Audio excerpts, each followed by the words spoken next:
Contacto Valle está en la juega.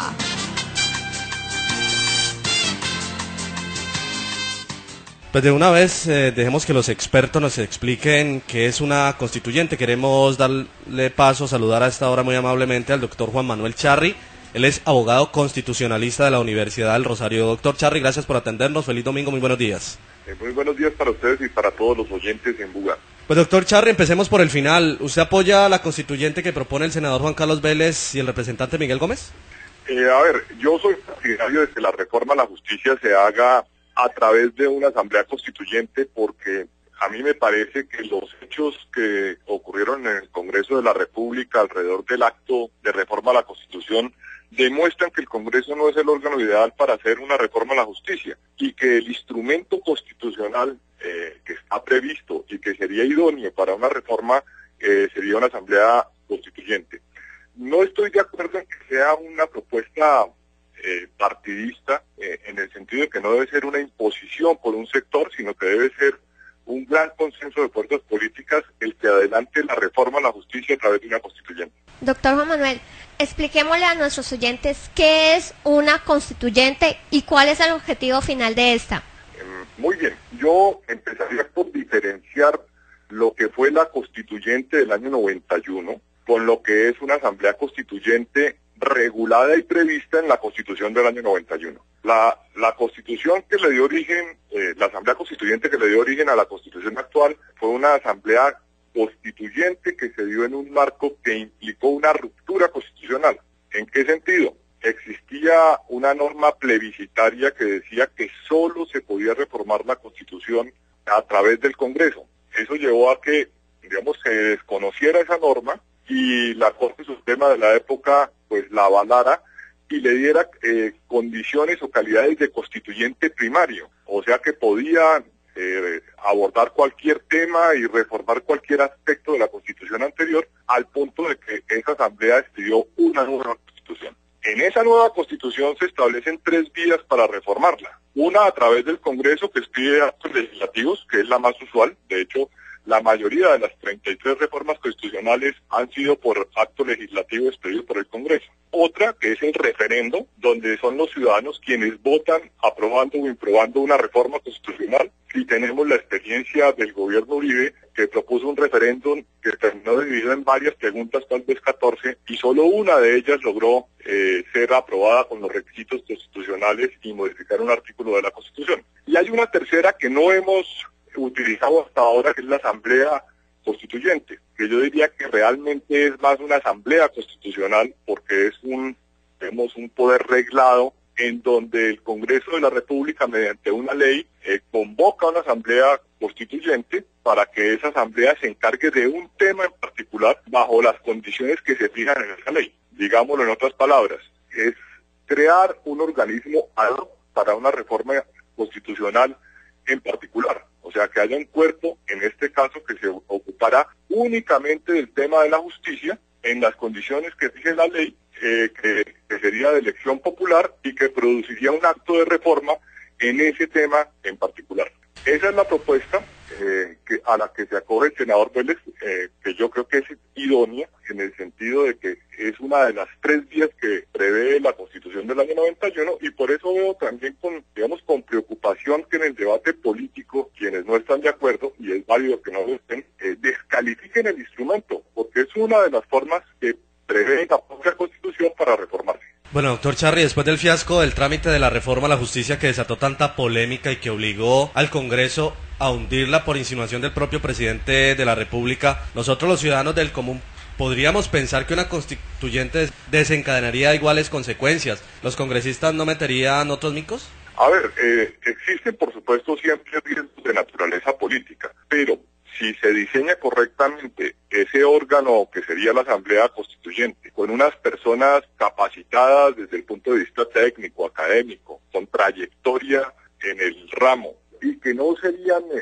propiamente congresistas, tendríamos un cuerpo de reforma con las calidades necesarias para hacer esa reforma. Porque lo que vimos con el fiasco de la reforma a la justicia es un Congreso que es juzgado por las altas corporaciones judiciales, o sea que pierde la investidura en el Consejo de Estado y es juzgado penalmente por la Corte Suprema Suprema de Justicia y que a su turno es competente para hacerle control político a los magistrados. O sea, hay un cruce de competencias que hace que haya intereses institucionales y personales en donde se pierde la capacidad de idoneidad del órgano para hacer la reforma. Y yo creo que eso quedó claramente evidenciado con la reforma a la justicia, donde el Congreso aprovechó la oportunidad para modificar el trámite de los procesos judiciales que se adelantan para congresistas. Entonces, crear un órgano, digamos, que le pone distancia a esos intereses, y si se hace un buen diseño constitucional de calidades, inhabilidades y experiencia de los que conformarían esa Asamblea Constituyente, en buena medida se podría neutralizar ese tipo de intereses y de problemas.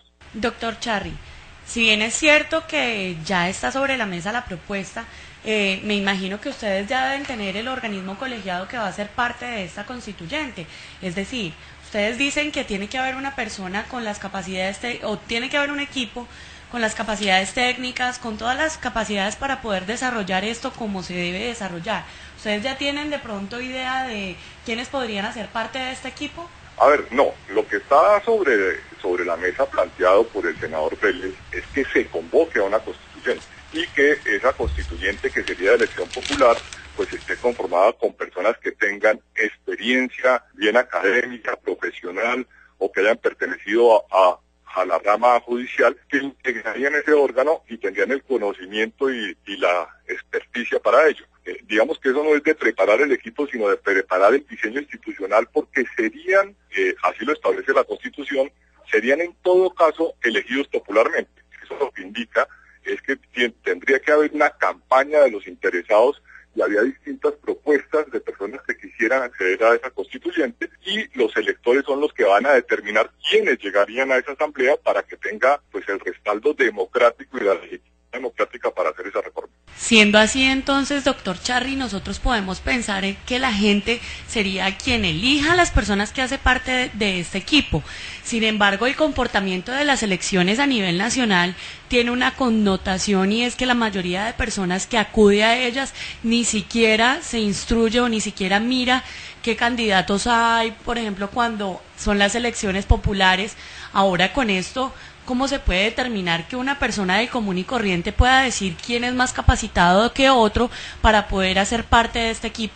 Bueno, sin duda se trata de una elección democrática, y por supuesto esa elección tendrá pues las limitantes que tiene nuestro sistema político, que es un sistema que elige no solo a Congreso, sino también a Presidente de la República, alcaldes, gobernadores, etcétera. Yo creo que el éxito de una propuesta de este tipo es el diseño de inhabilidades, de incompatibilidades y de requisitos que deben cumplir los aspirantes, y que en todo caso, en mi opinión, sería mejor a que lo haga el propio Congreso, no porque yo descalifique el Congreso actual, que puede tener muchos vicios en su elección, y que haya candidatos que no tengan las condiciones o la experiencia necesaria, sino porque institucionalmente el Congreso está interesado en los procedimientos judiciales contra sus miembros, y entonces allí se genera, quieras o no, unos intereses que hacen que no sea el órgano idóneo para una reforma a la justicia. Algo que se evita generando un órgano diferente, elegido con otras reglas de juego, que solo existiría para ese propósito, o sea, no tendría la incidencia que tendrían los miembros del Congreso en materia de prebendas o de intereses que pudieran incidir en el presupuesto o en políticas gubernamentales, sino que solo sería para la reforma a la justicia, y que una vez que cumpla con su tarea, pues el órgano se tendría que desintegrar y quedaría la tarea cumplida con un órgano que tuvo una sola función por un espacio en el tiempo. Doctor Charri, un sector del Congreso dice que el único interesado en esta Asamblea Constituyente es el expresidente Álvaro Uribe Vélez. ¿Qué tan cierto puede llegar a ser eso, y qué tanto le beneficiaría a él? A ver, para mí está claro que la propuesta viene de sectores simpatizantes con el expresidente Álvaro Uribe, y el propio Álvaro Uribe ha respaldado la propuesta. Y eso le da un sello, digamos, de propuesta del sector uribista, que es la parte que digamos, yo critico, en el sentido de que este tipo de propuestas deben ser propósitos nacionales por reformar la justicia, y no propósitos de sectores o fracciones políticas. Pero me parece que el debate ha tenido una muy mala calidad, en el sentido de que los opositores o los que no creen conveniente que se convoque una asamblea constituyente, lo que han hecho es descalificarla, diciendo que es un salto al vacío, que se genera incertidumbre, que se genera inestabilidad. argumentos todos falsos, porque es una de las 3 vías de reforma a la Carta Política. Y yo creo que desinformando y generando temores, han dicho que se trata de una constituyente que permitiría una tercera elección de Álvaro Uribe, lo cual en mi opinión es un argumento que carece de fundamento y que lo que genera son temores en sectores políticos y genera polarización. ¿Por qué lo digo con tanta claridad? Porque tal vez no hay un instrumento de reforma a la Constitución que tenga más controles que la Asamblea Constituyente, en el sentido en que tiene el control de constitucionalidad de la ley que convoca a la Asamblea por parte de la Corte Constitucional. O sea, tiene un control de constitucionalidad de entrada en la convocatoria. Y tiene un control de constitucionalidad del acto de reforma que produzca esa asamblea, porque la Corte Constitucional debe y puede juzgar esa reforma constitucional por vicios de procedimiento y tendría que verificar que no se haya salido la asamblea de la competencia y de la materia que le fue atribuida en la convocatoria. Entonces, para mí, no existe ninguna posibilidad de que se introduzca un tema ajeno al que esté en la ley de convocatoria de la asamblea.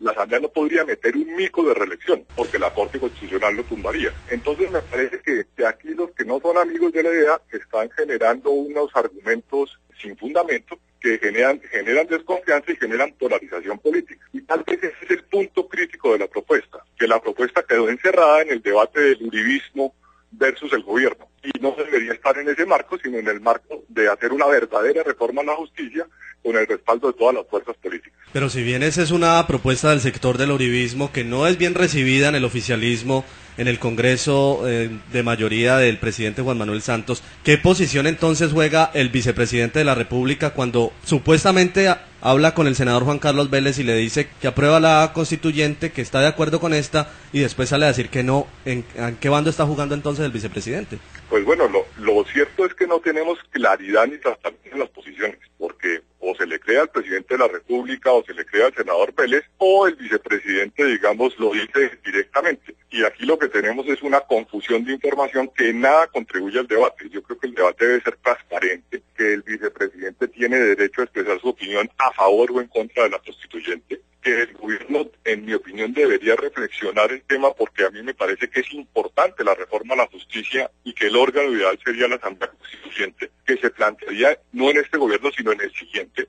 y que tendría pues el respaldo democrático de las próximas elecciones y de relevo en las 3 ramas del poder público, pues en el Congreso, en el gobierno, y que podría contar con la participación de los presidentes de las corporaciones judiciales. De manera que podría cambiarse el enfoque del debate para que nos volviéramos a preguntar cuáles son los vicios que se deben corregir en la rama judicial, en lugar de abordar el tema como oposición uribista frente al gobierno actual, que yo creo que nada contribuye a que mejoremos los vicios que hay en la rama judicial. Doctor Juan Manuel Charri, ha sido usted muy amable. Gracias por ayudarnos a entender este tema de la constituyente. Le deseo una muy buena mañana. Que esté muy bien. Muchísimas gracias a ustedes. Feliz día.